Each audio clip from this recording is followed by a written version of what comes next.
Serene's point of view. 3 buwan pa lang akong nagtatrabaho sa mansyon ng pamilya Colter. Pero pakiramdam ko ilang taon ko nang kilala ang katahimikan ng bahay na yon. Sa sobrang laki kasi ng bahay, minsan kahit maghapon kang gumalaw parang hindi pa rin nauubos ang espasyong lilinisin mo. May mahahabang hallway, malalaking chandelier, at mamahaling gamit. Noong una natatakot pa akong hawakan dahil baka isang galaw ko lang, hindi nakakayanin ng 1 taon kong sahod. Ako si Serene Valles, 23 anyos at kasalukuyang nagtatrabaho bilang kasambahay sa isa sa pinakamayayamang pamilya sa Maynila. Hindi naman ako maarte sa buhay dahil lumaki akong sanay sa hirap. Bata pa lang ako, natuto na akong tumulong sa pamilya namin sa probinsya. Ang tatay ko dating construction worker, pero ilang buwan nitong nakaratay dahil sa sakit sa puso. Habang nanay ko naman, nagtitinda lang ng gulay sa palengke. May 2 pa akong nakababatang kapatid na nag-aaral. Kaya kahit gusto kong ipagpatuloy noon ng college, ay napilitan akong huminto para magtrabaho. At sa lahat ng trabahong napasukan ko, ito ang pinakamalaki at pinakamahirap pakisamahan na bahay. Hindi dahil masamang mga tao, kung hindi dahil pakiramdam mo, araw-araw kang nasa ibang mundo. Serene, pakipunasan ulit yung hagdan. Utos ni Aling Betty na may hawak na feather duster. Opo, sagot ko agad bago muling bumaba ng hagdan, dalang basahan. Si Aling Betty ang headmaid sa malaking bahay na ito. At siya rin ang nagturo sa akin ng halos lahat simula nang dumating ako rito. Mahigpit siya pero maayos namang makitungo, basta't ginagawa mo ng tama ang trabaho mo. Habang pinupunasan ko ang railings ng hagdan, bigla kong narinig ang pagbukas ng main door, kasunod ng boses ng ilang bodyguard. Sir Darius is home. Halos lahat ng kasambahay ay napalingon agad sa pinto, habang ako naman, mabilis na yumukot ipinagpatuloy ang paglilinis. Darius Colter, ang may-ari ng malamansyong bahay na ito, isa sa pinakamayamang negosyante sa bansa at lalaking bihirang-bihirang ngumiti. Nung una ko siyang makita akala ko mas matanda siya dahil sa paraan ng pagdadala niya sa sarili niya. Pero nang malaman kong 38 pa lang siya, halos hindi ako makapaniwala. Siguro dahil ay sobrang seryoso niya palagi at parang lahat ng tao sa paligid niya ay kinakabahan kapag dumadaan siya. Pagpasok niya sa loob ay agad na bumungad ang malaki niyang katawan, habang suot ang mamahaling itim na suit. Tahimik lang siyang naglalakad pero kahit walang nagsasalita, parang kusang tumatahimik ang paligid. Good evening, sir. Bati ng ibang kasambahay. Bahagya lang siyang tumango bilang sagot bago diretsyong naglakad papunta sa hagdan. At doon niya ako nakita. Napahinto siya habang nakatingin sa akin na kasalukuyang nakayuko habang nagpupunas ng railings. Bago siya? Tanong niya kay Aling Betty. Opo, sir. 3 months na po rito si Serene. Napatingin ako sa kanya ng bahagya bago agad akong yumuko ulit. Nanatili siyang nakatitig sa akin ng ilang segundo bago muling nagsalita. Masipag ba siya? Halos hindi ako agad nakapag-react dahil hindi ko inaasahang mapapansin niya ako. Opo, sir. Sagot ni Aling Betty. Tahimik at maayos pong magtrabaho. Hindi na siya nagsalita pa tuluyan ng umakyat sa 2nd floor. Pero habang pinanonood ko siyang palayo, hindi ko maiwasang makahinga ng maluwag. Napansin ka ni sir. Bulong agad ni Jenny na isa ring kasambahay habang nakangisi. Tumigil ka nga. Mahina akong sagot habang bumabalik sa paglilinis. Hindi naman kasi talaga namamansin yung taong yun. Kaya kapag napansin ka, may nakita siya sa'yo na hindi nakita sa iba. Ewan ko sa'yo at ano naman ang nakita niya sa akin. Nakakaloka ka. Malay natin. Napailing na lang ako dahil ayokong bigyan ng kahulugan ng simpleng usapan na iyon. Pero habang lumilipas sa mga araw, napapansin ko ring parang madalas nang umuwi si Sir Darius sa mansyon. Dati raw kasi sabi ng ibang kasambahay ay minsan 2 beses lang sa isang linggo kung umuwi yon dahil sobrang busy sa negosyo. Pero nitong mga nakaraang linggo ay halos gabi-gabi na siyang nasa bahay. At hindi ko alam kung bakit. Pero madalas ko rin siyang nahuhuling nakatingin sa akin. Katulad na nga lang nung isang gabi habang naghahain ako ng pagkain sa dining table. Maingat akong naglalagay ng plato nang mapansin kong kanina pa siyang nakatingin mula sa kabilang side ng mesa. May dumi po ba ang mukha ko? Hindi ko napigilang itanong habang nahihiyang napapahawak sa pisngi ko. Bahagya siyang natahimik bago umiling. Wala. Kanina pa po kasi kayo nakatingin. Tumikhim muna siya bago inilapag ang hawak niyang baso. Bago ka rito pero parang matagal ka nang nagtatrabaho sa mansyon. Napakurap ako. Sanay lang po talaga ako sa gawaing bahay. Hindi ka ba napapagod? Kapag mahirap po kasi kayo, bawal mapagod. Katulad ko po na mahirap lang, bawal mapagod. Todo kayod lang po. Nanatili siyang nakatingin sa akin habang ako naman agad na pahiya sa nasabi ko. Sorry po. Bakit ka nagsusorry? Baka po kasi masyado na akong madaldal. Sabi po nila ayaw nyo ng madaldal. Huwag niyo po sana akong tatanggalin sa trabaho. Bahagya siyang napangiti. At sa totoo lang, ngayon ko lang siya nakitang ganon. At least honest ka. At isa pa, interesado ako sa buhay mo. Hindi kita tatanggalin dahil lang sa madaldal ka. Sabi niya bago muling kumain. At simula nung gabing yun, mas lalo ko siyang napapansin. Kapag nasa garden ako't nagdidilig ng halaman, minsan ay nakatayo lang siya sa terrace habang nakatingin sa akin. Kapag naman naglilinis ako ng study room niya, bigla na lang siyang papasok at mauupo habang pinanonood akong gumalaw sa loob. Hindi naman bastos ang tingin niya pero damang-dama kong may kung anong bumabagabag sa isip niya. Hanggang sa isang gabi, tuluyan ang nagbago ang lahat. Katatapos ko lang magligpit sa kusina nang lumapit si Aling Betty sa akin. Sirin, tawag niya. Yes po. Pinapatawag ka ni Sir Darius sa study room. Napakunot noo ko. Ako po? Bakit daw po? Hindi ko alam, basta't pumunta ka na lang ron. Bigla akong kinabahan habang naglalakad paakyat sa second floor. Dahil hindi naman ako madalas tawagin ni Darius nang kaming dalawa lang. Pagdating ko sa harap ng study room, marahan akong kumatok. Come in. Dahan-dahan kong binuksan ang pinto at agad siyang bumungad sa akin habang nakaupo sa likod ng malaking mesa. Nasa kalahati na ng whiskey ang hawak niyang baso habang tahimik niya akong pinagmamasdan. Pinapatawag niyo raw po ako, sir? Isara mong pinto. Mas lalo akong kinabahan pero sinunod ko pa rin ang sinabi niya bago muling humarap sa kanya. Umupo ka. Dahan-dahan akong umupo sa harapan niya habang pilit pinakakalma ang sarili ko. May problema po ba? May mali po ba akong nagawa? Tanong ko nang hindi maalis ang kaba. Huminga siya ng malalim bago direktang tumingin sa akin. May gusto akong i-offer sa'yo. Napakurap ako habang tahimik na naghihintay sa susunod niyang sasabihin. Matagal na kaming walang anak ng asawa kong si Veron at gusto ko ng tagapagmana. Bahagya akong natigilan habang nakatingin sa kanya. Sir, hindi na mabuntis si Veron at ayoko nang maghintay pa. Siya na mismo ang nagsabi sa akin kahapon na baog siya. Napakurap ako. Si Ma'am Veron ay katulad din ni Sir na bihirang umuwi sa bahay na yon.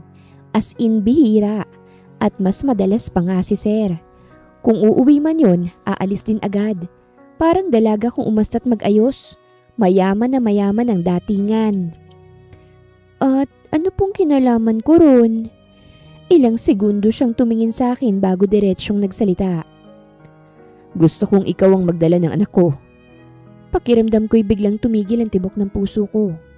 Para akong nabingi sa narinig ko. Ano po? Ano pong gusto niyo sabihin sa akin? Halos pabulong kong tanong habang nakatitig sa kanya. 10 milyon, kapalit ng pagbubuntis.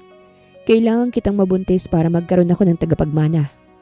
Dagdag niya habang diretso ang tingin sa akin. Kapag nanganak ka, kukunin ko ang bata at ibibigay ko sa iyong pera.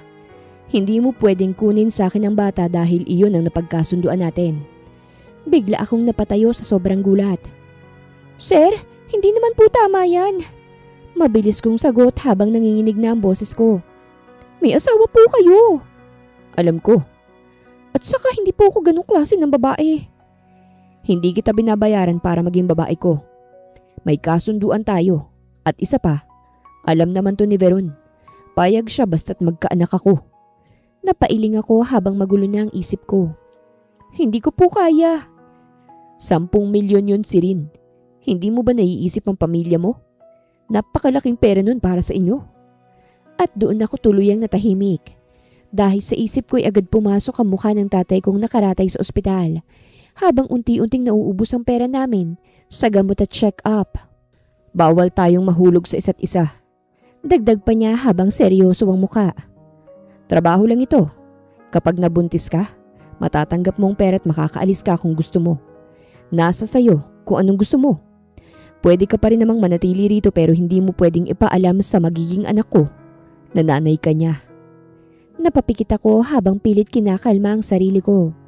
Ayoko mang tanggapin pero alam kong kaya kong iligtas ang pamilya ko sa alok niyang yon. At sa huli, unti-unti rin akong napayuko. Sige po, mahina akong sagot habang nanginginig ang mga kamay ko. Pumapayag po ako. Sirin's point of view. Halos hindi ako nakatulog buong gabi matapos ang usapan namin ni Sir Darius sa study room. Hanggang ngayon hindi ko pa rin lubos matanggap na pumayag ako sa ganong klase ng kasunduan. Tuwing ipipikit ko, mga mata ko'y bumabalik sa isipan ko ang derechahan niyang alok at kung papaano ako unti-unting nawala ng lakas para tumanggi dahil sa sitwasyon ng pamilya ko. 10 milyon, halagang kayang magpagamot sa tatay ko, halagang kayang magpaaral sa mga kapatid ko, at halagang hindi ko kayang kitain kahit magtrabaho pa ako ng buong buhay ko. Pero kasabay noon ay ang katotohanan kailangan kong magdala ng anak ng lalaking may asawa. Kaya kinabukasan, habang nag-aayos ako ng kama sa kwarto ko, pakiramdam ko'y mabigat pa rin ang dibdib ko. Hindi ko alam kung tama bang desisyong ginawa ko. Pero sa tuwing maaalala kong hirap ng pamilya ko, ay wala na rin akong choice. Parang lutang kayata ngayon. Puna ni Jenny habang nag-aayos kami ng mga gamit sa laundry room. Napakurap ako at agad na pailing. Hindi naman. Kanina ka patahimik eh. Pilit akong ngumiti. Pagod lang siguro. Sus, hindi naman ganyan ang itsura mo kapag pagod. Hayaan mo na ako, magiging okay rin naman ako maya-maya. Hindi na siya nagtanong pat mabuti na rin yun. Dahil hindi ko alam kung paano ko itatago ang nangyayari, kung magtutuloy-tuloy pa ito. Pakiramdam ko kasi, isang maling tingin lang ng tao sa akin, agad nilang malalaman ang klase ng kasunduan na pinasok ko. Makalipas ang ilang oras ay dumating si Aling Betty habang may hawak na listahan ng mga gagawin. Sirin, ikaw ang maglilinis ng kwarto ni Sir Darius mamayang hapon. Sabi niya.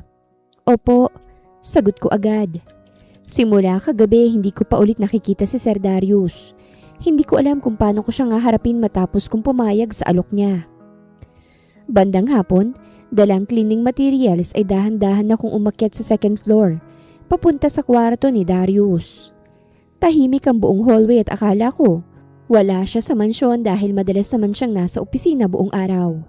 Pero paglapit ko sa pintuan ng kwarto niya, bigla akong napahinto nang marinig ko ang boses mula sa loob. Sigurado ka na ba talaga rito? Boses yun ng babae at agad kong nakilala. Si Ma'am Veron. Hindi ko alam kung bakit pero kusa akong natigilan habang hawak ang doorknob. Bahagyang nakabukas ang pinto kahit malinaw kong naririnig ang usapan nila sa loob. Nakapagdesisyon na ako. Malamig na boses ni Darius ang sumagot. Out of all women? Muling sabi ni Veron na parang natatawa pa ng bahagya. Yung kasambahay talaga natin? Humigpit ang hawak ko sa cleaning basket habang hindi ko namamalayang nanatili na pala akong nakatayo sa labas. She's healthy, maganda at walang issue. Diretsyong sagot ni Darius. Mas madali kasi kailangan niya ng pera. Dahan-dahan akong napalunok. Hindi ko alam kung bakit pero may kung anong kumirot sa dibdib ko sa paraan ng pagsasalita niya tungkol sa akin. Para bang isa lang akong arrangement na kailangang ayusin. Pero totoo naman, kasunduan lang naman ito at kailangan ko naman talaga ng pera. Siyempre papayag yun, 10 milyon ba naman eh. Saad ni Veron. Hindi ko na malayang napayuko ako dahil sa hiya. Pakiramdam ko'y bigla akong lumiit habang naririnig silang pag-usapan ako na para bang wala akong nararamdaman. Pero mas masakit ang sumunod na sinabi ni Veron. At least ngayon hindi na ako pipilitin ng pamilya mong mabuntis. Mas gusto ko pa rin yung buhay ko ngayon. Tahimik lang si Darius. At saka mas okay na rin to. Makukuha mo ang gusto mo at makukuha ko rin yung gusto ko. Fair lang tayo, di ba? Napakunot ang noo ko habang nakikinig. Hindi ko maintindihan ang relasyon nilang dalawa. Mag-asawa sila pero parang wala namang emosyon. Habang pinag-uusapan ng anak na balak nilang gawin, gamit ang ibang babae. Siguraduhin mo lang na walang magiging issue, sabi ni Veron pagkatapos ng ilang segundo. Ayokong masirang pangalan ko. Alam kong ginagawa ko. Oh, tapos pagkatapos manganak ng kasambahay mo? Tanong nito habang natatawa ng bahagya. Ano ng plano mo sa kanya? Natahimik ang ilang segundo bago sumagot si Darius. Aalis siya pagkatapos. O bahala siya kung gusto pa rin niyang maging kasambahay. Basta sa akin ng bata. Tapos ang usapan. Parang may malamig na bagay na bumalot sa dibdib ko matapos kong marinig yun. Aalis. Siyempre naman. Ano bang ini-expect ko? Kasunduan lang ito mula umpisa. Good, sabi ni Veron. Mas mabuti ng malinaw. At sa tono ng boses nito, halatang wala talaga itong pakialam sa mangyayari sa akin. Basta't makuha niya ang gusto niya. Maingat akong umatras mula sa pinto habang pilit kinakalmang sarili ko. Hindi ko na itinuloy ang pagpasok sa kwarto dahil pakiramdam ko, bigla akong nawalan ng lakas. Mabilis akong bumaba ng hagdan habang magulo ang isip ko. Hindi ko alam kung bakit ako nasasaktan gayong alam ko namang trabaho lang ito mula sa simula.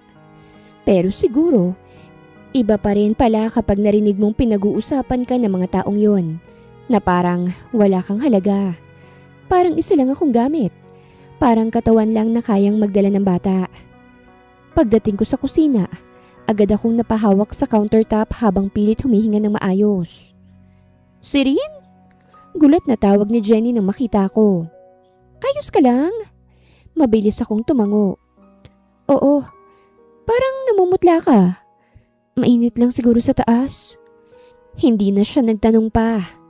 Pero habang abala silang lahat sa kusina ay tahimik lang akong nag-iisip sa isang sulok. Ngayon ko tuluyang na-realize kung gaano kalayo ang mundo ko sa mundo nila Darius. Para sa akin, malaking bagay ng pagkakaroon ng pamilya. Pero para sa kanila, parang negosyo lang pati pagkakaroon ng anak. Makalipas ang halos isang oras ay sakalang bumaba si Veron mula sa second floor. Nakasuot siya ng mamahaling beige dress habang hawak ang designer bag niya. Napatingin siya sa direksyon ko at bahagyang ngumiti. Ikaw yung Sirin? Halos hindi agad ako nakasagot. Opo, ma'am. Pinagmasdan niya ako mula ulo hanggang paa bago siya bahagyang tumango. Pretty, sabi niya habang tila sinusuri ang mukha ko. No wonder pinili ka ni Darius. Bigla akong nailang sa sinabi niya. Ma'am, relax. Putol niya habang agad natatawa ng mahina. Wala kang problema sa'yo. At iyon ang mas lalong nagpalito sa akin.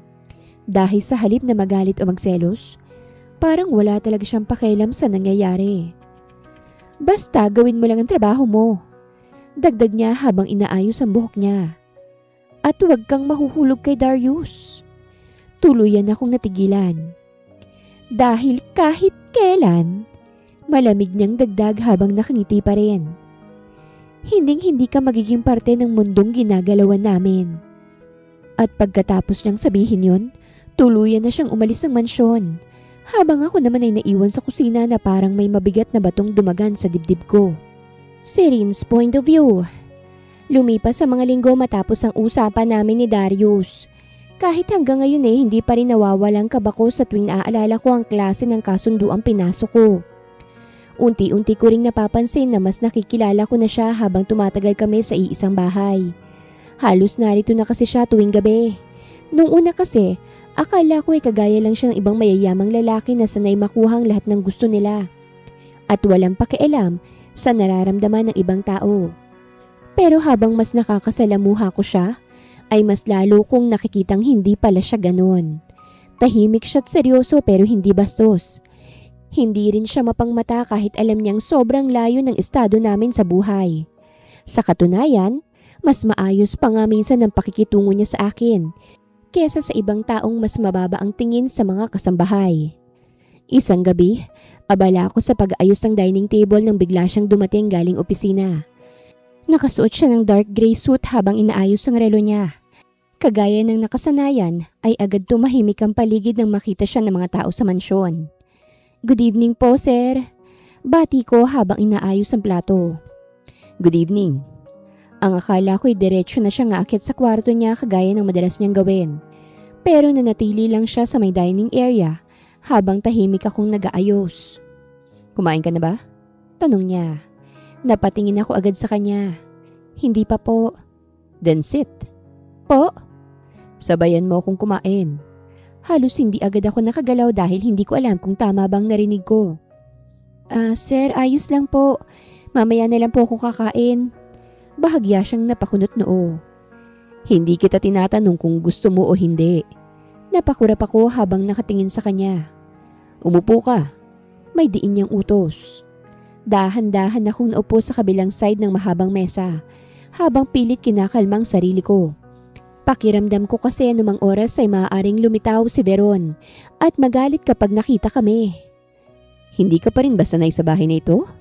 Napatingin ako sa kanya. "Po?" Kanina ka pa tensyonado. Parang palagi kang kabadong hindi maintindihan. Kitang-kita sa mukha mo. "Hindi naman po sa ganun." Tingnan mo ang sarili mo. Para kang atakihin sa kaba habang kumakain. Hindi ko mapigilang matawa ng mahina. Kasi naman po ngayon lang po ako nakaupo sa ganitong kalaking mesa." Bahagya siyang napangiti habang umiinom ng tubig. "At saka parang bawal akong nandito." Bakit naman bawal? Kasi kasambahay lang po ako." Tao ka pa rin naman kahit isa kang kasambahay. Kaya kapag sinabi kong sabayan mo kong kumain, sabayan mo ko. Hindi ko alam kung bakit pero parang may kung anong gumaan sa pakiramdam ko sa simpleng sinabi niyang iyon. Mula ng gabing iyon, mas napadalas na ang pagsabay naming kumain. Minsan kapag maaga siyang umuuwi, yayayain niya akong samahan siya sa dining area. At kahit pilit akong tumatanggi noong unay, nakasanayan ko na rin kalaunan. Habang tumatagal, mas lalo kong napapansin na iba talaga siya kay Veron.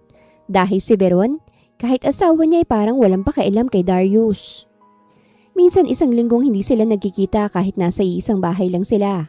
Madalas nasa labas si Veron kasamang mga kaibigan nito. O kaya ay nasa ibang bansa para sa kung anong event. Kapag naman nasa mansyon to, halos hindi mo mararamdamang may asawa siya. Dahil puro cellphone, shopping, at social gatherings lang ang alam. Pero sa harap ng ibang tao, perpektong may bahay ito.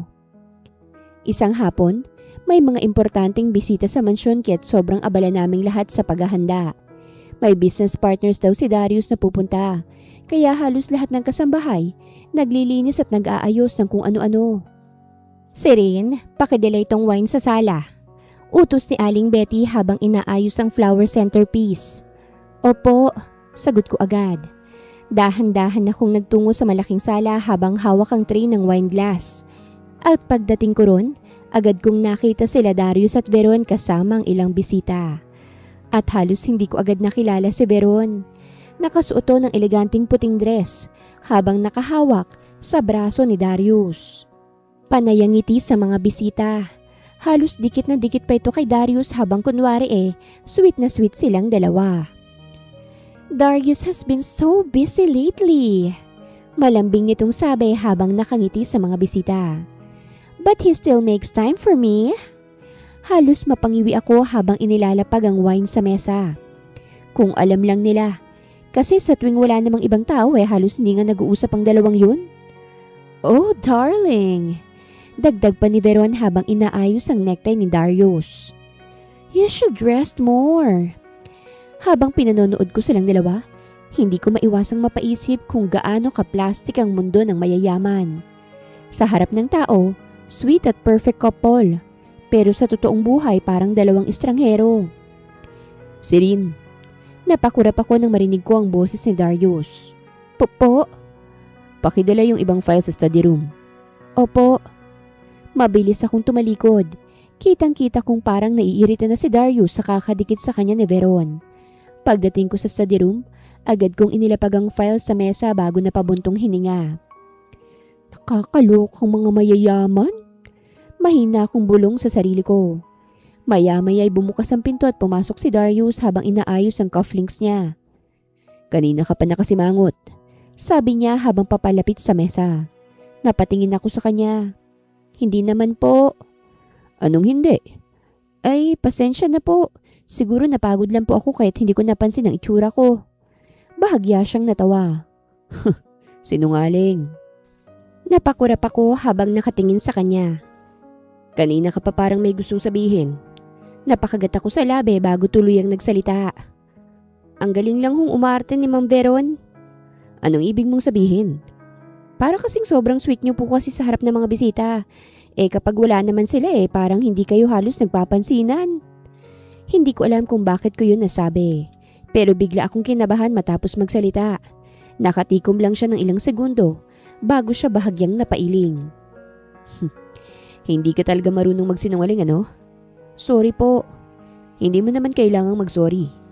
Muli siyang natahimik bago siya lumapit sa couch at doon na may inilabas na paper bag mula sa tabi nito. Para sa'yo. Napakunot noo ko. Ano po yan? Buksan mo. Dahan-dahan kong kinuhang bag at agad nanlaki ang mga mata ko nang makita ang mga mamahaling damit sa loob. Hala sir! Gulat kong sabi habang nakatingin sa kanya. Ang gaganda nito! Hindi kasi bagay sa'yo yung sobrang luwag mong uniform minsan. Para may maisusuot ka kapag aalis ka.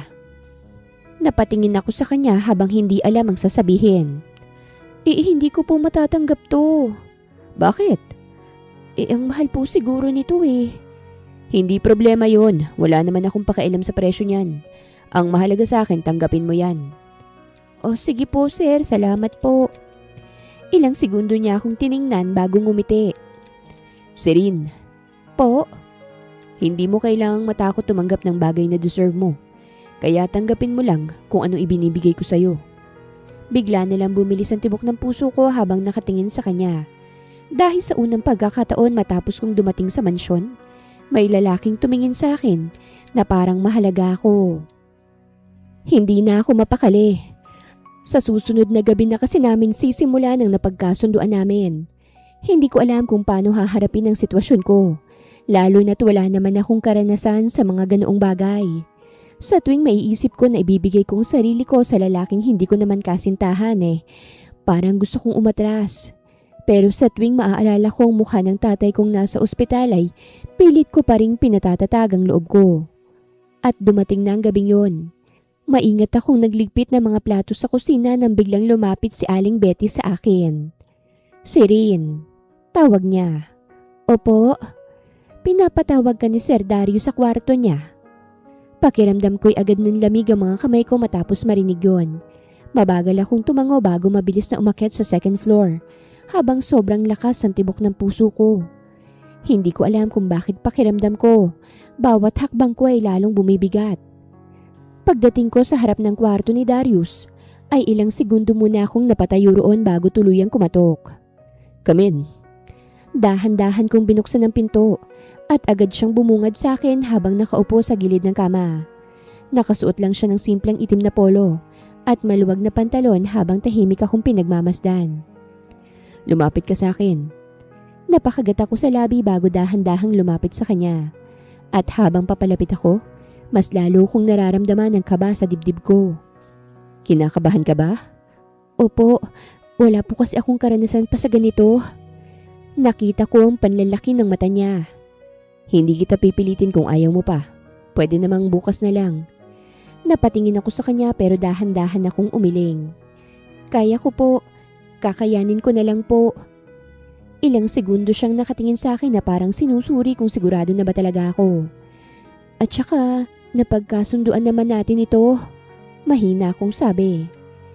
Ilang segundo siyang natahimik bago dahan-dahan niyang hinawakan ng kamay ko. Mainit ang palad niya at hindi ko maintindihan kung bakit parang mas lalo akong kinabahan dahil doon. Huwag kang mag-alala. Dahan-dahan lang ako. I'll be gentle. At sa paraan ng pagsasalita niya ay kahit papano gumaan ang pakiramdam ko. Hindi naging bastos si Darius kagaya ng inaasahan ko. Sa halip ay naging maingat siya sa bawat kilos niya na parang ayaw niya akong matakot lalo. At kahit nanginginig ako sa kaba noong una, ay unti-unti na rin akong kumalma habang lumilipas ang oras. Masakit pala talaga sa una pero kinaya ko naman. Kahit na talagang nagulat ako nung una kong nakita ang tinatago ni Sir Darius. Masyado kasing malaking tambutsyong yon. Pero kahit na ganun, kinaya ko naman. Akala ko nga isang beses lang ngayong gabi pero hindi pala. Hindi ko na malayang umabot na pala kami ng madaling araw. Hindi niya ako tinantanan. Para ba siyang walang kapaguran? At nang matapos ang lahat, pakiramdam ko wala na akong lakas kahit igalaw ang katawan ko dahil sa pagod. Nakahiga habang pilit inaayos ang paghinga ko nang maramdaman kong marahang paghaplos ni Dario sa buhok ko. Okay ka lang? Tanong niya habang nakatingin sa akin. Nahihiya akong tumango kahit dama kong masakit ang buong katawan ko. Bahagya siyang natawa. Mukha kang hihimatayin. Pagod lang po siguro. Hindi ka na muna magtatrabaho bukas. Ha?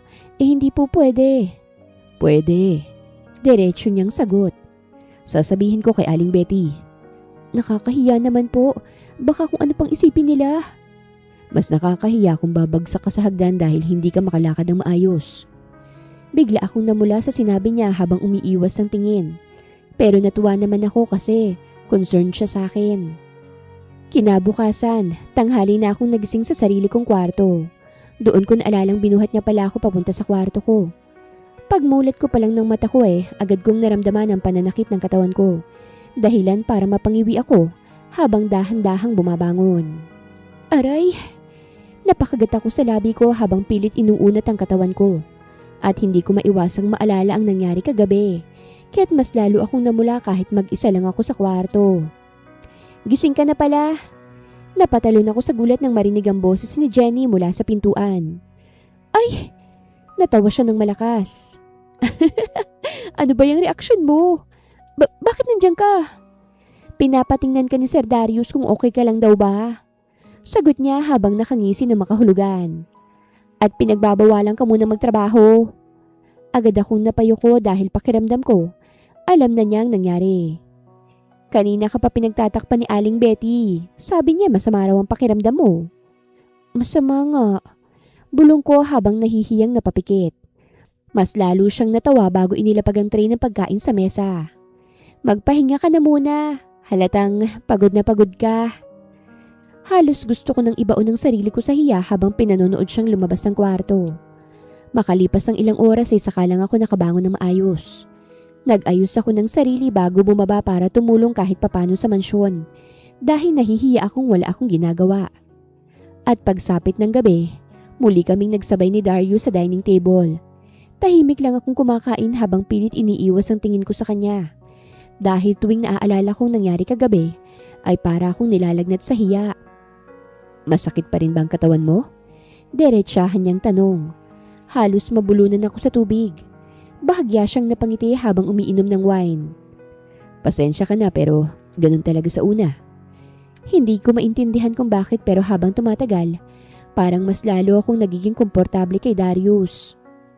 Matapos naming kumain, agad akong nagligpit at naghugas. At maya-maya pa'y napatingin siya sa akin.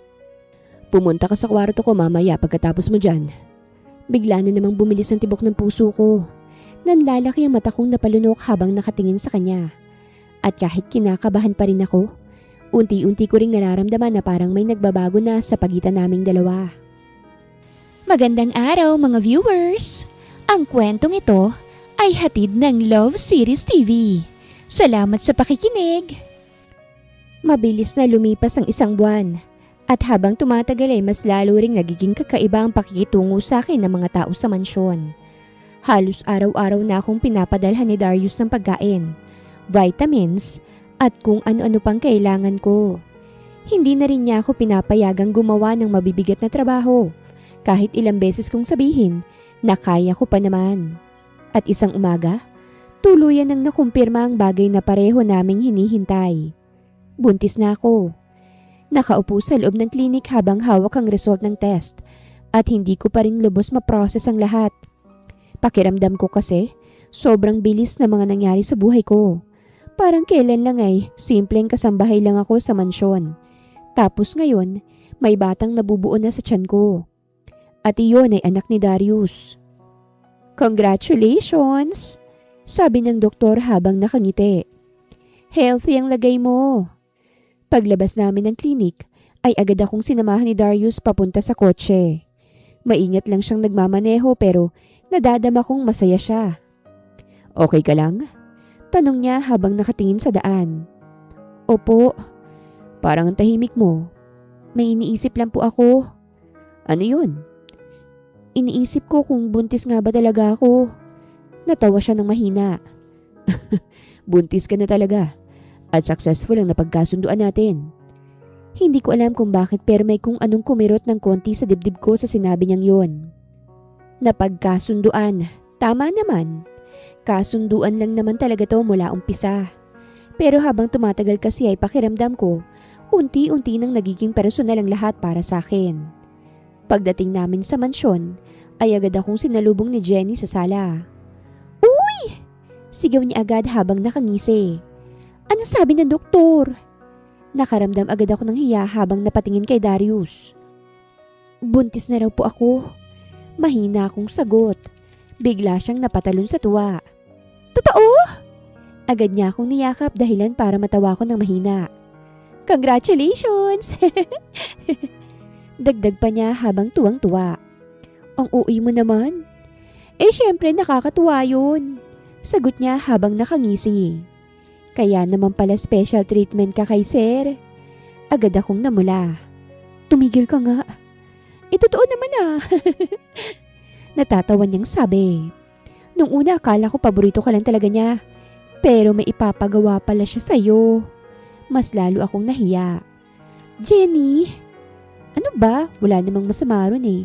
Trabaho rin yun ano? Napayuko ako habang pinaglalaruan ng mga daliri ko. Ewan ko ba kasi nakakahiya eh. Ba't ka mahihiya? Surrogate mother ka naman. Ika namang kabit. Kaya huwag kang mahiya. Proud ako sa'yo kasi handa kang gawin ng lahat para sa pamilya mo. Napakurap ako sa sinabi niya. At saka kung tutuusin nga, laki nga ng sakripisyo mo eh. Hindi kaya birong magbuntis. Kaya huwag kang mahiya. Trabaho mo yan. At kahit papano, gumaan nga ang pakiramdam ko matapos marinig yun. Mula nung araw na yun mas lalo akong inalagaan ni Darius. Hindi niya ako pinapayagang maglinis o gumawa ng kahit na anong mabigat sa mansyon. Kapag nakikita niya akong may hawak na map o laundry basket, agad niya akong pinagsasabihan. Bakit ka nagbubuhat niyan? Tanong niya isang umaga habang pababa ako ng hagdan dalang basket ng damit. Kaya ko naman po eh. Ako na bahala dyan. Sabi niya bago kinuhang basket sa akin. Halos mapanganga ko habang pinanonood siyang nagbitbit ng laundry basket na parang normal na tao lamang. Sir, ako na po. Tumigil ka. Doon ka na sa kwarto mo at magpahinga ka ron. Napailing na lang ako habang pilit tinatago ang ngiti ko. At habang lumalaki ang tiyan ko, mas lalo rin akong nagiging malapit kay Darius. Halos palagi na kaming magkasama at minsan pa nga, doon na siya nagtatrabaho sa sala para bantayan ako. Hindi ho ba kayo busy? Tanong ko minsan habang nakaupo ako sa sofa at umiinom ng gatas. Nagtatrabaho ako. Bakit nandito kayo? Para mabantayan ka. Mas gusto kong dito na muna ako magtatrabaho sa bahay para masiguro kung okay ka. Patago akong napangiti hanggang sa may naisip akong itanong. Bakit po pala ayaw niyo yung ini-inject na lang para mabuntis ang babae? Wala lang, ayoko lang. Mas gusto ko lang yung natural at mas sigurado. Saka mas masaya. Anya sabay ngisi. Agad akong namula saka nag-iwas ng tingin. Nanahimik na lang ako at hindi na nagtanong pa. Lumipas pa ang mga araw. Isang gabi na naman ay nadatnan niya akong nasa kusina habang kumukuha ng tubig. Anong ginagawa mo rito? Tanong niya agad habang papalapit. Nauuhaw po ako kaya't kumuha ako ng tubig. Bakit hindi ka nalang tumawag ng kasambahay? Napatawa ko ng mahina. Sir, buntis lang naman po ako. Hindi baldado. Bahagya siyang natawa bago siya mismong nagsali ng tubig para sa akin. At saka masyado niyo akong ini-spoiled. Tama lang yun. Baka masanay po ako. Bigla siyang napatingin sa akin. Hindi naman masamang masanay sa maayos na pagtrato. At saka, anak ko ang daladala mo. Muli na namang bumilis ang tibok ng puso ko. Hindi ko maintindihan kung bakit habang tumatagal, mas lalo akong nahuhulog sa kanya. Siguro dahil hindi ko inakalang sa likod ng malamig at seryosong aura niya, may lalaking marunong palang mag-alaga. Hindi siya bastos at hindi siya mapagmataas. At kahit kailan hindi niya ipinaramdam sa akin na ginagamit niya lang ako. Sa halip ay pakiramdam ko mahalaga ako sa kanya. At iyon ang bagay na mas lalo kong kinatatakutan. Dahil malinaw naman ang usapan namin mula umpisa. Bawal kaming mahulog sa isa't isa. Pero habang pinagmamasan ko si Darius isang gabi, habang maingat niya akong kinukumutan, doon ko tuluyang na-realize na huli na yata ako. Dahil hindi ko na mapigilan ang sarili kong mahulog sa kanya. Mabilis na lumipas sa mga buwan at hindi ko na malayang 7 buwan na pala ang tiyan ko. Habang tumatagal ay mas lalo kong nararamdaman ang bigat ng pagbubuntis. Pero kasabay nun, ang paglalim ng nararamdaman ko para kay Darius. Dahan-dahan, sabi niya isang umaga habang pababa ako ng hagdan. Natawa ako ng mahina. Sir, kaya ko pong maglakad ng maayos. Nagmamadali ka na naman eh. Hindi naman po, ang bagal na nga ng lakad ko. Tingnan mo nga yung sarili mo. Sabi niya habang nakatingin sa tiyan ko. 7 buwan ka ng buntis tapos parang gusto mo pa rin maglinis ang buong mansyon. Napanguso ako. Nakakahiya naman kasi kung puro po ako pahinga. Et ano naman kung magpapahinga ka? Buntis ka. Kaya dapat lang na inaalagaan kita. Kaya wag ka na magpasaway at makinig ka na lang sa akin. Napangiti na lang ako at hindi maitago ang kilig na nararamdaman ko. Hindi ko na mabilang kung ilang beses kong pinilit paalalahanan ng sarili ko na mali ang nararamdaman ko para sa kanya. Na hindi naman talaga ako parte ng buhay niya. At kapag nailabas ko na ang batang dinadala ko ay malamang matatapos na rin ang lahat sa pagitan naming dalawa. Pero habang tumatagal, parang hindi ko na kaya pang itago ang nararamdaman ko. At iyon ang bagay na pilit kong tinatago sa lahat. Lalo na kay Darius. Gabi na ng araw na yun at halos tulog na ang buong mansyon. Katatapos lang namin kumain ni Darius ng hapunan. At maaga rin tong nagtungo sa study room niya para magtrabaho. Habang ako naman ay nagpahinga muna sa kwarto ko. Bandang 11:00 na ng gabi. Nagising ako dahil sa matinding uhaw kaya't dahan-dahan akong bumangon mula sa kama. Pagdating ko sa kusina, agad akong nagtungo sa refrigerator. Pero bago pa man ako makakuha ng tubig, ay may narinig akong mahinang boses mula sa kabilang side ng kusina. At agad akong natigilan na makilala ko kung sino yon. Si Veron. Nakatayo siya malapit sa sliding door habang mahina ang boses na nakikipag-usap sa cellphone. Nakatalikod siya kaya't hindi niya ako napansin agad. No babe, hindi pa rin ako makakaalis this week eh. Mahina pero malinaw niyang sabi habang natatawa. Bigla akong napahinto habang hawak ang baso. Babe? Maingat akong napaatras ng konti habang hindi sinasadyang nakikinig sa usapan niya. Busy pa rito sa mansyon. Dagdag niya habang umiikot-ikot ang wine glass sa kamay niya. At saka malapit ng mga anak yung babaeng binuntis si Darius. Pakiramdam ko'y biglang nanlamig ang buong katawan ko. May kabit si Ma'am Veron? Maya-maya pa'y muli siyang natawa. Siyempre hindi ako papayag na mabuntis ano? Sabi niya habang umiira pa. Alam mo namang ayokong masira yung katawan ko. Gusto ko dalagang-dalaga lang ang katawan ko. Ang tanga-tanga ni Darius dahil naniwala siyang baog ako. Ang hindi niya alam, gumagamit ako ng contraceptives para hindi mabuntis. Humigpit ang hawak ko sa baso. Hindi ko akalaing nagsisinungaling lang pala siya. Hindi pala talaga siya baog. At saka hello, mawawala lahat ng freedom ko kapag nanganak ako. Masaya na ako sa buhay ko ngayon. Bahala siya dyan. Hindi ko naman siya mahal. Ikaw lang ang mahal ko. Mas lalong sumikip ang dibdib ko nang marinig kong sumunod niyang sinabi. Si Darius naman, sobrang dali niyang kontrolin. Sabi niya habang natatawa. Basta, nandito ako bilang asawa niya, secured na ako sa mga pera at status niya. O diba? Mabibigay ko pang lahat ng gusto mo.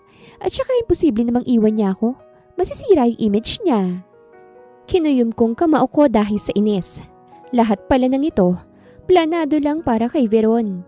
Habang si Darius buong akala niya, hindi talaga kayang magkaanak ng asawa niya. Babe, miss na kita. Malambing pa nitong sabi sa kausap niya sa cellphone.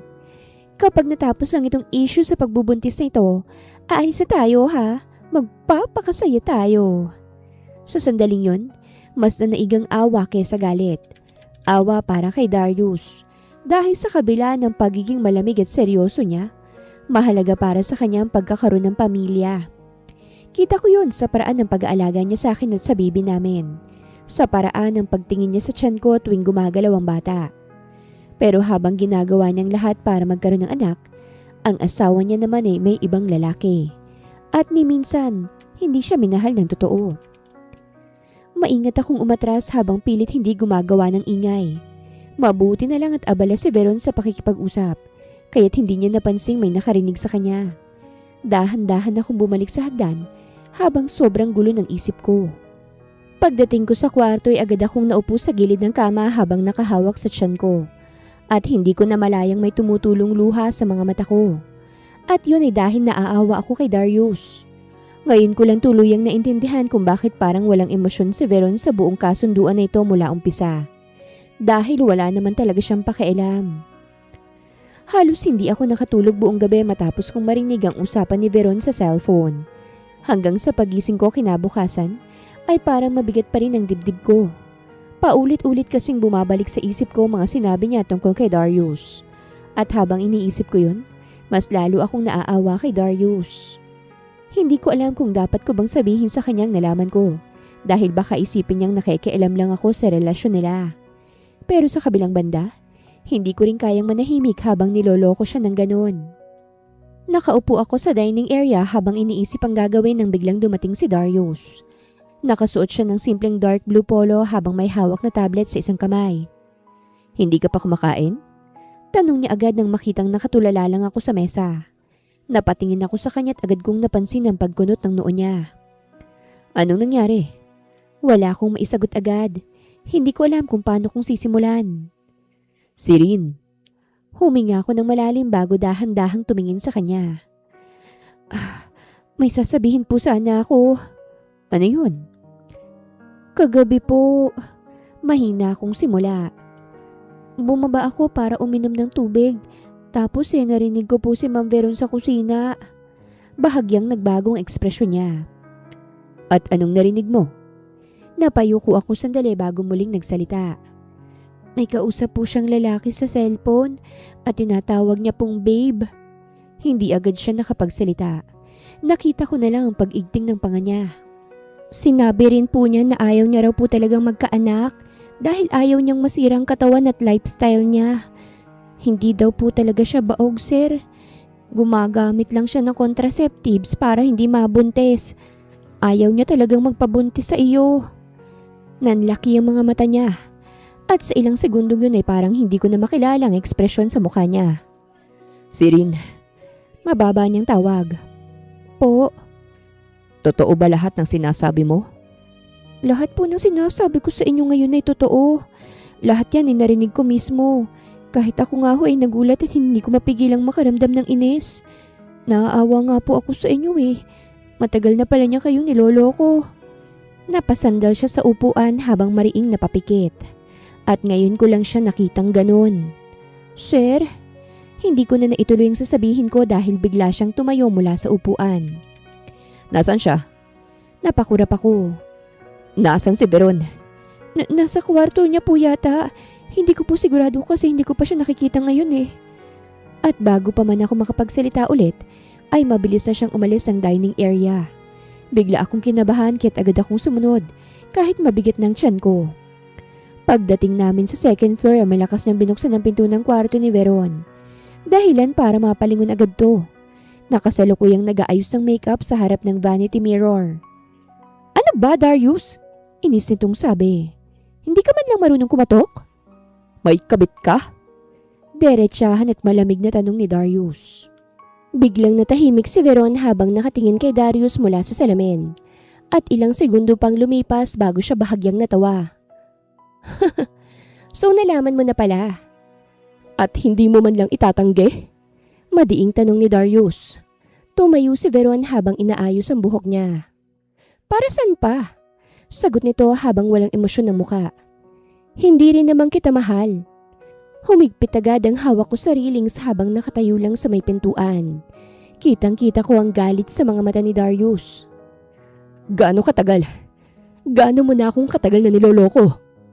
Matagal na. Bago pa tayo ikasal? Biglang tumigas ang ekspresyon ni Darius. At nagpakasal ka pa rin sa akin? Napataas ng kilay si Veron. Siyempre, dahil sa pera. Ano pa bang iniisip mo? Mahal kita, ganun? At siyempre, sa status. Naisip ko kasi na kapag naging asawa na kita, titingalain ako ng lahat. At hindi naman ako nagkamali. Sinubukan ko namang mahalin ka kaso wala eh. Hindi ko talaga kinayang mahalin ka. Hindi ako makapaniwala sa mga sinasabi ni Veron. Parang proud pa siya sa mga sinasabi niya. At ano naman ngayon? Dagdag pa nito habang nakapamewang. Hindi ka naman lugi sa akin ah. Perfect wife naman ako sa harap ng mga tao. Perfect wife? Ulit ni Darius habang natatawa. Habang may iba kang lalaki? Please, sabi ni Veron habang umiirap. Hindi ko naman ginustong maging asawa mo. Pinilit lang tayo ng pamilya. Kaya nga pumayag ako, di ba? Tapos ginamit mo ko. Ginamit mo rin naman ako, tama Darius?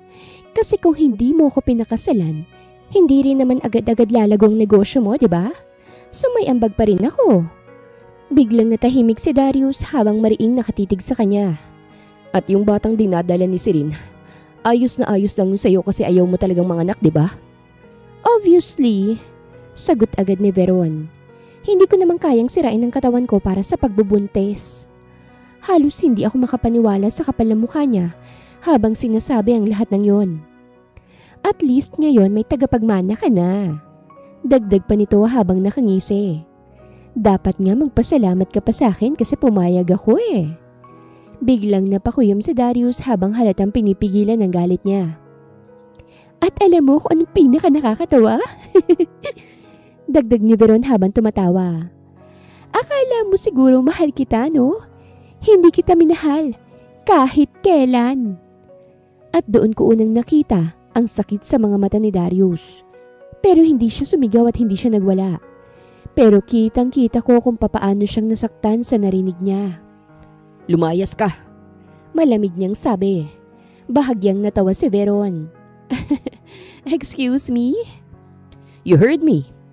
Darius? Lumayas ka sa bahay ko. At sa unang pagkakataon, nakita ko ring nagalit si Veron. Fine! Sigaw niya habang mabilis na kinukuha ang bag niya. Akala mo ba hindi ko kayang mabuhay nang wala ka? Tanga! Gustong gusto ko nang makawala sa'yo. Nandiyan naman ang totoong mahal ko, kaya wala akong pakialam sa'yo, Darius. Dagdag pa ni Veron. Tapos ka na? Malamig na tanong ni Darius. Napairap si Veron bago mabilis na naglakad palabas ng kwarto. Pagdaan niya sa harap ko, matalim niya akong tiningnan. Congratulations! Malamig niyang sabi. Mukhang nakuha mo na ang gusto mo. At pagkatapos nun ay tuluyan na siyang umalis ng mansyon. Habang nakatayo ako sa may pintuan, hindi ko maiwasang mapatingin kay Darius na kasalukuyang nakatayo lang sa gitna ng kwarto. Habang tahimik na nakatulala. Parang ngayon lang siya tuluyang napagod. Makalipas ang ilang araw ay agad niyang pinaasikaso ang annulment nila ni Veron. At nakakagulat dahil hindi na nakipagtalo pang babae. Agad tong pinirmahan ng mga papeles. Parang ganun lang kadaling tapusin ang pagsasama nila. Habang ako naman, nasasaktan para kay Darius. Darius' point of view. Hindi ko akalaing darating sa punto na matatakot akong mawalan ng isang tao. Sa totoo lang, matagal ko nang nakalimutan kung papaanong magmahal ng seryoso. Noong mga nakaraang taon, puro trabaho lang ang laman ng buhay ko. Negosyo, meetings, at kung ano-ano pang obligasyon bilang isang coulter. Kahit nung kasal pa kami ni Veron, hindi ko naman talaga naramdaman na may pamilya ako. Magkasama kami sa iisang bahay pero pakiramdam ko mag-isa pa rin ako. Madalas naman kasi siyang wala. Hanggang sa dumating si Sirin. Nung una, akala ko'y simpleng kasunduan lang ang lahat. Kailangan ko ng tagapagmana at kailangan niya ng pera para sa pamilya niya. Akala ko ganun lang kasimple yun. Pero habang tumatagal, unti-unti kong napapansin na hinahanap ko ng presensya niya sa mansyon. Kapag wala siya sa paligid ay sobrang tahimik ng bahay. At kapag nakikita ko siyang nakangiti habang kinakausap ang ibang kasambahay, hindi ko mapigilang titigan siya ng matagal. At mas lalo yung lumala nang mabuntis siya. Hindi ko maintindihan kung bakit sobrang nag-aalala ko sa kanya araw-araw. Kapag hindi siya agad sumasagot kapag tinatawag ko, ay agad akong kinakabahan. Kapag naman nakikita kong napapagod siya ay gusto ko agad siyang paupuin at ipahinga. Hindi ko na rin maalala kung kailan ako nagsimulang matulog sa couch ng kwarto niya para lang masiguradong okay siya gabi-gabi. At nung araw na manganganak na siya, doon ko tuluyang na-realize kung gaano siya kahalaga sa akin. Halos mabaliw ako sa kaba habang nasa labor room siya dahil bawat sigaw niya sa sakit ay parang diretsyong tumatama sa dibdib ko. Hindi ko akalaing ganun kahirap manganak. At habang nakikita kong namumutla si Serene, ay pakiramdam ko nawawalan din ako ng lakas. Konti na lang, kaya mo yan. Paulit-ulit kong sabi habang hawak ang kamay niya. Nandito lang ako. Halos madurog ang puso ko nang makita ko siyang umiiyak sa sakit. Pero kahit ganun, ay hindi niya binibitawan ng kamay ko. At nang marinig ko ang unang iyak ng anak namin, parang may kung anong nabuo sa loob ko na matagal nang nawala. Nakatingin ako sa sanggol na hawak ng doktor habang hindi ko maipaliwanag ang nararamdaman ko. Ang anak ko, may pamilya na ako at si Serene ang nagbigay nun sa akin. Salamat Serene, salamat. Naiiyak kong sabi sabay halik sa kamay niya. Pagkalipas ng 2 araw ay nakauwi na rin kami sa mansyon kasamang baby. Simula nang dumating kami ron ay parang nag-iba ang buong bahay. Mas naging magaan ang pakiramdam ko araw-araw. At kahit pagod ako sa trabaho, ay gusto ko agad umuwi para makita silang dalawa. Minsan nga'y natatawa na lang sa akin si Serene dahil halos hindi ko raw inaalis ang tingin ko sa baby. Tulog lang naman siya. Pwede ka nang matulog. Sabi niya isang gabi habang nakaupo sa kama at buhat ang anak namin. Parang ayoko nga eh. Gusto ko lang nakatitig sa kanya. Napailing siya habang natatawa. Mas praning ka pa kaysa sa akin. Lumapit ako sa kama at marahang hinaplos ang maliit na kamay ng anak namin bago napatingin kay Serene. At doon na naman ako natigilan habang pinagmamasdan siya. Kahit bagong panganak pa lang siya ay sobrang ganda pa rin niya sa paningin ko. Mas lalo pa nga yata siyang gumanda habang hawak ang anak namin. Oh, bakit? Tanong niya nang mapansing nakatingin ako. Wala. Kanina ka pa nakatitig dyan eh. Bahagya akong napangiti habang umupo sa tabi niya. Hindi ko alam kung paano sasabihin ng maayos ang gusto kong sabihin. Pero alam kong hindi ko na kayang itago pa. Serene. Mahal kita. Agad siyang natigilan habang nakatingin sa akin. At nang makita kong unti-unting namumuo ang luha sa mga mata niya, parang mas lalo kong gustong yakapin siya. Bakit ka umiiyak? Tanong ko habang pinupunasan ang pisngi niya. Ang akala ko kasi, hindi ko na maririnig yan mula sa'yo. Ang akala ko hindi mo ako magagawang mahalin. Kasi sa totoo lang, mahal na kita matagal na, bago pa ako manganak. Bigla akong natahimik. Siguro dahil kahit ako, hindi ko inakalang kaya ko pa palang magmahal ng ganito. Noong una, akala ko kailangan ko lang ng anak. Tahimik lang siya habang nakikinig habang umiiyak. Pero habang tumatagal, ikaw na yung hinahanap-hanap ko. Mas lalo siyang napaiyak, kaya't agad ko siyang niyakap ng maingat. At ayoko nang mawala kayong dalawa sa buhay ko. Narinig kong mahina niyang pagtawa habang nakayakap sa akin. Mahal na mahal din kita. At sa wakas, pakiramdam ko, kumpleto na talaga ako. Makalipas ang ilang araw ay personal kong pinuntahan ng pamilya niya dala ang perang ipinangako ko noon. Ayokong idaan lang sa bank transfer o kung kanino dahil gusto kong makita mismo na magiging maayos na ang buhay ng pamilya niya. Agad akong bumaba ng sasakyan habang hawak ng assistant kong malaking bag ng cash. Halos hindi makapaniwalang nanay ni Serene nang makita ko sa harap ng bahay niya. Sir! Inay! Tawag ni Serene habang buhat ang baby. Doon na tuluyang napaiyak ang nanay niya habang mabilis na lumapit sa anak niya. Anak!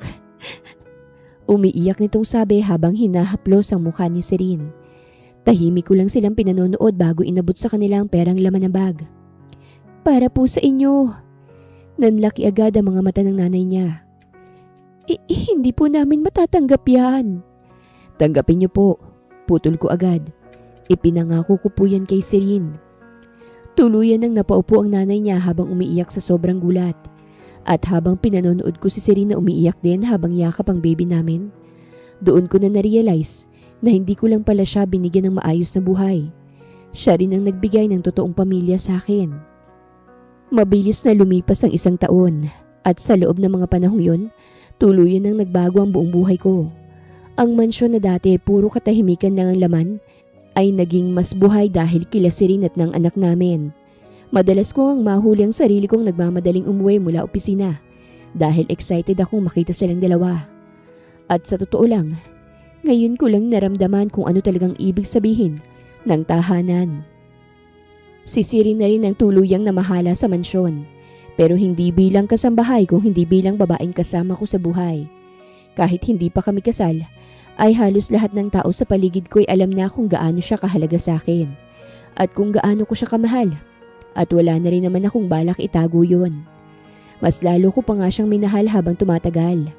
Sa bawat pag-aalaga niya sa anak namin, sa bawat simpleng ngiti niya tuwing sasalubungin niya ako sa pinto, at sa bawat pagkakataong pinaparamdam niyang hindi ako nag-iisa. Kaya nang biglang bumalik si Veron isang hapon, parang gusto kong matawa sa kapal na mukha niya. Kagagaling ko lang noon sa opisina nang makita kong nakaparada sa harap ng mansyon ng isang taxi. Pagkababa ko ng sasakyan, agad kong nakita si Verong nakatayo sa may fountain habang may dalang maleta. Halos hindi ko siya agad nakilala. Malayo na siya sa dating Vero na laging elegante at maayos tingnan. Maganda pa rin siya pero halatang pagod at stress na stress ang itsura niya. Darius! Bahagya akong napakunot noo habang diretsyo lang na naglalakad papunta sa mansyon. Anong ginagawa mo rito? Mabilis siyang lumapit sa akin habang pilit nang ngumiti. Pwede ba tayong mag-usap? At ano pa bang dapat nating pag-usapan? Bahagyang nawala ngiti niya pero pilit pa rin niyang inaayos ang ekspresyon niya. Please, sabi niya habang hinahawakan ang braso ko. Nagkamali ako eh. Agad kong inalis ang kamay niya. At ngayon mo lang na-realize yun? Darius! Naiiyak niyang sabi. Iniwan na ako ni Leo eh. Napangisi ako. Yung lalaking ipinalit niya sa akin. Naubos na ang pera ko. Dagdag pa niya habang umiiyak. At niloko niya lang pala ako. Nakatingin lang ako sa kanya habang pilit inuunawa kung bakit parang wala na akong maramdamang awa para sa babaeng minsan kong pinakasalan. Anong gusto mong mangyari? Diretso kong tanong. Magbalikan tayo. Mabilis niyang sagot. Pwede pa naman tayong magsimula ulit eh. Halos matawa ako sa sinabi niya. After everything? Darius, nagbago na ako. Talaga ba? Oo, sagot niya agad. Narealize kong ikaw pa rin talagang mahal ko. Ikaw lang ang mahalaga sa akin. Napailing ako habang pilit pinipigilan ng inis. At bago pa ako makasagot, ay bumukas ang main door ng mansyon. Lumabas si Serene habang buhat ang anak namin. At bakit nandito ka? Agad nitong tanong nang makita si Veron. Mabilis namang napalingon si Veron sa kanya at agad nag-ibang ekspresyon nito. Ay! Wow! Mapanlait nitong sabi habang nakatingin kay Serene mula ulo hanggang paa. Mukhang komportable ka na talaga rito ah. Baka akala mo ikaw nang reyna rito. At dala mo pa talagang anak mo para mas-secure ka rito? Dagdag pa ni Veron habang natatawang mapait. Veron, malamig kong tawag bilang babala. Pero wala siyang balak tumigil. Anong tingin mo sa sarili mo? Tanong niya kay Serene habang nakapamewang. Kasambahay ka lang rito at mananatili ka lang nakasambahay. At doon ko nakitang pagbabago kay Serene. Dahil imbis na manahimik kagaya ng dati, diretso siyang tumingin kay Veron. At ikaw? Kalmado niyang sagot. Ano nga ulit yung ginawa mo bilang asawa ni Darius? Biglang natigilan si Veron. Excuse me? Hindi ba't ikaw yung may kabit habang kasal ka pa kay Darius? Diretso niyang tanong habang walang takot na nakatingin dito. Agad nagdilim ang mukha ni Veron. Ang kapal naman ng mukha mong sumagot. At bakit? Totoo naman ah. Wow, talagang lumakas ang loob mong magsalita ng ganyan ah. Kasambahay ka lang. Mahirap ka pa sa daga. May dahilan na kasi ako para hindi ako matakot. Bahagyang napakunot noo si Veron. At ano naman yun? Dahil mahal ako ni Darius. Diretso niyang sagot. At halos mapangangako habang pinanonood si Serene na harap-harapang sinasagot si Veron ng walang takot. Hindi na siya yung dating tahimik at takot na kasambahay na unang dumating sa mansyon.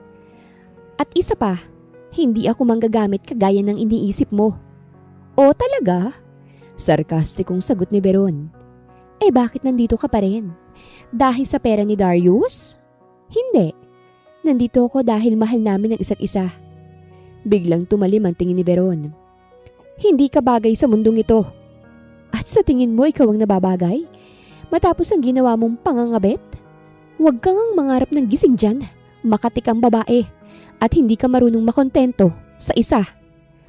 Halos mawala ng kulay ang mukha ni Veron sa narinig, habang ako'y nakatingin lang sa kanilang dalawa. Pakiramdam ko ay mas lalo kong minamahal si Serene sa bawat segundo, dahil hindi niya hinahayaang maliitin siya. At higit sa lahat, ipinaglalaban niyang lugar niya sa buhay ko. Lumayas ka na rito, Veron. Malamig kong sabi habang lumalapit kay Serene. Napatingin agad si Veron sa akin. Darius! Wala ka nang babalikan rito. Layas! Nagkamali lang naman ako. At choice mo yun. Putol ko agad. Pinili mong sirain ang pamilya natin noon. Nanginginig siyang napaatras habang unti-unting umiiyak. At ngayon, dagdag ko habang hinahawakan ang balikat ni Serene. May pamilya na akong totoong mahal ko. Kaya wala ka ng lugar pa dito. Lumayas ka na kung ayaw mong kalad ka rin pa kita. Tuluyan ang napaiyak si Veron, pero wala na akong nararamdamang awa. Dahil alam ko kung sino talagang babaeng gusto kong makasama habang buhay. Pagkatapos ng pagbabalik ni Veron sa mansyon, ay hindi na talaga siya tuluyang nawala sa buhay namin ni Serene. Paminsan-minsan ay sumusulpot siya kung saan-saan at pilit kinakausap ako na parang may chance pa kaming magkabalikan. Pero habang tumatagal, mas lalo kong nare-realize na wala na talaga akong kahit na anong nararamdaman para sa kanya. Ni galit, ni panghihinayang. Wala na. Siguro dahil noong dumating si Serene sa buhay ko, doon ko lang nalaman kung paano talagang pakiramdam ng totoong pagmamahal at masayang tahanan. Hindi iyong puro pakitang tao lang sa harap ng ibang tao, kagaya ng meron kami noon ni Veron. Kaya kahit na anong gawin niyang panggugulo, wala na talaga siyang epekto sa akin. At mas lalong hindi na siya kinatatakutan ni Serene. Sa katunayan habang tumatagal mas lalo ang nagiging matapang ang babaeng yon. Isang hapon nagpunta kami sa mall kasamang anak namin dahil gusto raw ni Serene bumili ng mga bagong gamit para sa birthday ng anak namin. Masaya kami naglalakad habang buhat kong anak namin. At si Serene naman ay may hawak na ilang paper bags. Ang dami mong binili. Sabi niya habang natatawa. Minsan lang naman. Minsan? Ulit niya habang nakatingin sa mga bitbit niya. Parang gusto mo nang ubusin yung laman ng mall Natawa siya ng mahina bago niya ako bahagyang siniko. At least para sa anak natin. Napangiti ako habang pinagmamasdan silang mag-ina. At sa mga simpleng sandaling kagaya nun, mas lalo kong nararamdaman kung gaano ako kasaya sa buhay ko ngayon. Pero habang naglalakad kami sa may second floor ng mall, bigla nilang may humarang sa harap namin. At agad akong napakunot noon nang makita kung sino yon. Si Veron. Nakasuot siya ng mumurahing damit at halatang hindi na maayos ang buhay niya. Malayo na siya sa dating elegante at sosyal na babae na kilala ng lahat noon. Darius! Agad niyang sabi habang namumula mga mata. Napabuntong hininga ko habang agad hinawakan ang bewang ni Serene para ilapit siya sa akin. Ano na naman? Malamig kong tanong. Napatingin agad si Veron kay Serene at doon na naman lumabas ang galit sa mukha niya. Masaya ka na? Tanong nito kay Serene habang matalim ang tingin. Nasulot mo ng lahat? Bahagyang napataas ang kilay ni Serene. Nasulot. Baka nawala sa iyong lahat dahil Makati ka. Agad nagdilim ang mukha ni Veron. Kung hindi dahil sa iyo, hindi ako mawawala ng lahat. At kung hindi dahil sa mga desisyon mo, hindi rin masisira ang buhay mo. Nakontento ka na lang sana noon. Halatang lalo lang nainis si Veron. Ang kapal na mukha mo! Sigaw nito dahilan para mapalingon ng ibang tao sa paligid. Humigpit agad ang hawak ko kay Sirin, pero ramdam kong hindi siya natatakot. At least hindi ako mamumuhay sa pera ng lalaking hindi ko mahal. Diretsahang sagot ni Sirin. Biglang napaatras si Veron na parang nasampal sa sinabi niya. Hayop ka talaga! Galit nitong sabi bago biglang susugod kay Sirin. Pero bago pa man niya mahawakan si Sirin, isang malakas na sampal agad ang tumama sa mukha niya. Natigilan pati ako. Nanlalaki ang mga matang napatingin si Veron kay Sirin habang hawak ang pisngi niya. Wala kang karapatang saktan ako, Veron. Pero imbis na tumigil, mas lalo pang nagwala si Veron. Bakit mo ako sinampal? At muli siyang sumugod. Pero isa na namang malakas na sampal ang tumama sa mukha niya. Dahilan para mapaatras na siya. Halos matahimik ang mga taong nakapaligid sa amin habang nakatingin kay Sirin, na ngayon ay nakatayo ng diretsyo sa harap ni Veron. Tigilan mo na kami. Wala ka ng lugar sa buhay namin. Hindi ko napigilang mapangiti habang nakatingin sa kanya. Sa totoo lang, parang gusto ko pa siya at marahang pumalakpak. Very good. Sabi ko habang tumatawa ng bahagya. Samantalang si Veron naman ay tuluyan ng napahiya habang tinitingnan siya ng mga tao sa paligid. At matapos ang ilang segundo, umiiyak siyang tumakbong palayo. Natatawa ko siyang pinanood hanggang sa mawala siya sa paningin namin. Makalipas ang ilang taon, tuluyan ang naging masaya tahimik ang buhay naming mag-anak. Lumaki ng anak namin na masayahin at malapit sa aming dalawa ni Sirin. Habang si Sirin naman, mas lalo pang gumanda habang tumatagal. At kahit ilang taon nang lumipas, hindi pa rin nawawala ang simpleng ugali niya na unang nagpagulo sa tahimik kong mundo. Hindi nagtagal ay pinakasalan ko rin siya. Grande ang naging kasal namin pero mas nangingibabaw pa rin ang emosyon nang makita ko siyang naglalakad papunta sa altar habang suot ang puting wedding gown. At sa sandaling yun, alam kong siya na talagang babaeng nakatakda para sa akin. Hindi yung babaeng pinakasalan ako dahil sa pangalan o status. Kung hindi yung babaeng minahal ako ng totoo, kahit sa pinakamagulong parte ng buhay ko. Habang si Veron naman, nababalitaan ko na lang na minsan namamalimos na raw sa kalsada. Matapos siyang layuan ng lahat ng taong dati niyang ginagamit. At kahit narinig ko yun, wala na akong nararamdaman na kahit na anong awa. Dahil habang hawak ko ang kamay ni Sirin sa altar ng araw na iyon, doon ko tuluyang na-realize na sa wakas, natagpuan ko na rin ang totoong pagmamahal. Wakas!